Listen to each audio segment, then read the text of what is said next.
আমাদের কিন্তু হারাবার আছে, যার কারণে আমরা আসলে শঙ্কিত। আবার ইউরোপিয়ান ইউনিয়নের দেখেন এলডিসি গ্রাজুয়েশনে গেলে পরে উপদেষ্টা মহোদয় বললেন যে জিএসপি ফ্যাসিলিটি, আমরা জিএসপি প্লাস ফ্যাসিলিটি যেটা আমাদের পাবার কথা, ইউরোপিয়ান ইউনিয়নের বর্তমান যে ল, সেই লতে কিন্তু আমরা ওইটাতে ডিসকোয়ালিফাই হয়ে আছে অলরেডি। যদি ইউরোপিয়ান ইউনিয়নের ল যদি পরিবর্তন না করে জিএসপি প্লাসের, তাহলে কিন্তু আমরা সেখানে জিএসপি প্লাসও কিন্তু যদি গ্রাজুয়েট হয়ে যায় তাহলে সেটা কিন্তু হারাবো।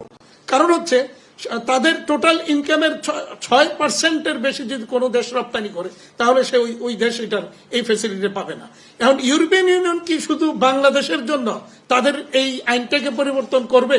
যদিও ইউরোপিয়ান ইউনিয়নের সাথে আমাদের এগুলি নিয়ে অনেক কথা হয়েছে, তারা বহুবার বলেছে তারা এই ল চেঞ্জ করবে, কিন্তু আলটিমেটলি যদি ল চেঞ্জ না করে তাহলে কিন্তু আমরা সেই ফ্যাসিলিটিটাও পাবো না।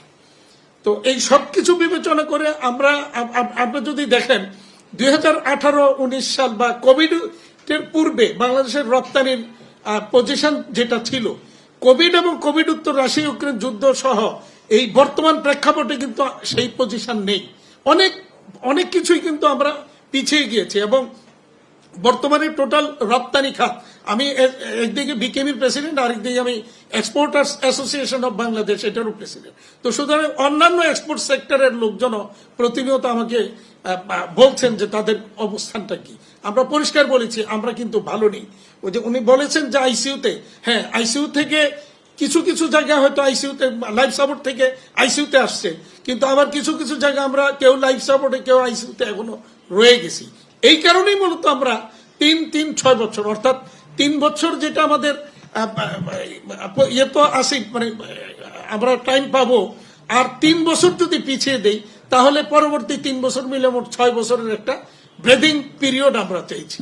এখন এরপরও যদি সরকার মনে করে এলডিসি গ্রাজুয়েশনে যেতেই হবে, তাতে অবশ্যই আমরা সরকারের সাথে থাকব এবং সরকারকে সেই জায়গায় আমরা সরকারের পাশে গিয়েই দাঁড়াবো সরকারের এই উদ্যোগকে মানে এগিয়ে নিয়ে যাওয়ার জন্য। কিন্তু সরকারের সেই ক্ষেত্রে উচিত ছিল যে এখনো পর্যন্ত সরকার যেটা আমাদের সাথে করেনি, যে এলডিসি গ্রাজুয়েশনে যেতে হলে গেলে পরে কি সমস্যা আমরা ফেস করব, কিভাবে সেগুলিকে সমাধান করা যায়, কি কি পরিকল্পনা নেওয়া যায়, কি কি রুটম্যাপ তৈরি করা যায়, এগুলি নিয়ে কিন্তু সরকার আমাদের সাথে এখনো পর্যন্ত আলোচনা করেননি বা বসেননি। তো একটা মানে অন্ধকারের মধ্যে থেকে আমরা কিন্তু শঙ্কিত যে আসলে কি হচ্ছে, কি হতে যাচ্ছে।